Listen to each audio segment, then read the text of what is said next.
Here I have VIVO T2 Pro, and today I'm going to show you how to enable Do Not Disturb mode on this device.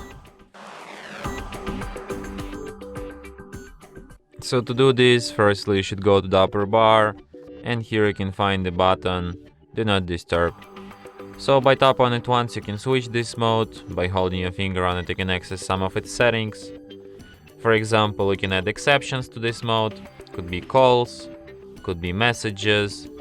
You can also add apps to exceptions, alarms and other interruptions. You can set up a schedule for this mode. You can set up default duration of it. You can also disable sound from notifications. You can disable sound and visuals, or you can customize for yourself what you want to disable and what you don't want to. And that's it. Thanks for watching. If you find this tutorial useful, don't forget to hit that like button and subscribe to our channel.